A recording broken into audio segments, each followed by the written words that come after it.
Hi everyone, my name is Megan Jasperson and I'm the Health and Human Sciences educator with Purdue Extension in Perry and Spencer counties. And today I have a recipe for you to help use up some of that abundance of summer produce.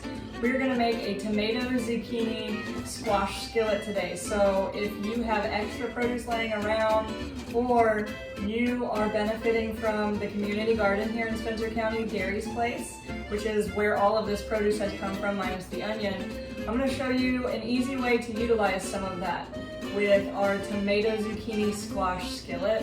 And before we jump into that, I just want to give a huge shout out to Steve Boozy and his army of volunteers who have been working tirelessly this summer to provide this awesome benefit to our county.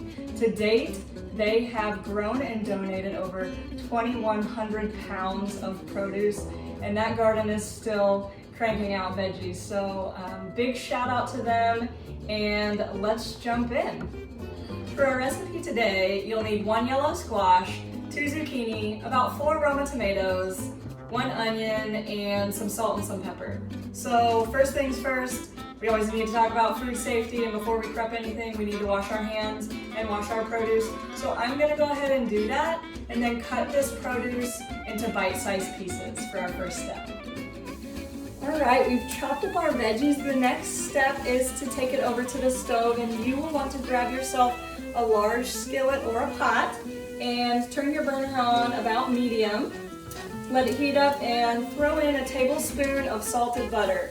Once that melts down, you can grab your onions and throw those in. Now we want to let the onions cook until they are translucent, which typically takes about 5 to 8 minutes. So I'm gonna let these onions cook down and we will move on to our next step. I chose a Vidalia onion, but you could use any variety that you prefer. Once your onions are to a point where they're nice and translucent, the next thing we're gonna add in is our yellow squash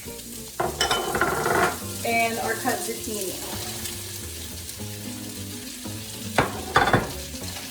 Gonna throw those in and mix them around and let these cook down until they are tender.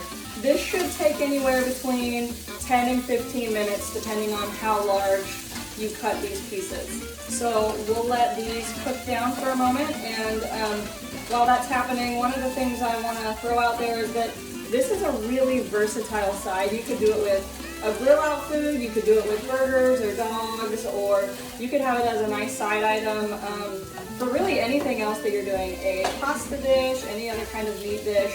So it can really pair well with a lot of different things and is a great way to use up those extra veggies that you have. You will know those are ready once they start to get a little shriveled and you can easily pierce them with a fork. So when you get to that point, our next step is to add in our tomatoes. And this just gives it a nice color and a really nice flavor. We're gonna add in those tomatoes, mix that up, and we're gonna cook this about another 5 to 7 minutes or until those tomatoes really start to break down. Once that's all had a chance to cook down and simmer together, our last step is just to add a pinch of salt and pepper to taste. You can add as much or as little of this as you want. Let that simmer and then serve it up. You've got a really easy, delicious, nutritious summer side dish. If you would like additional information about volunteering at Gary's Place or similar recipes such as this sent to your inbox, you can email me to join our Recipe Refresh Club, and my email address is mjaspers@purdue.edu. You can also visit Purdue Extension's Food Link website for great information on nutrition, recipes, and other ideas for what you can do with some of that garden produce. That website is extension.purdue.edu/foodlink. Thanks for hanging out.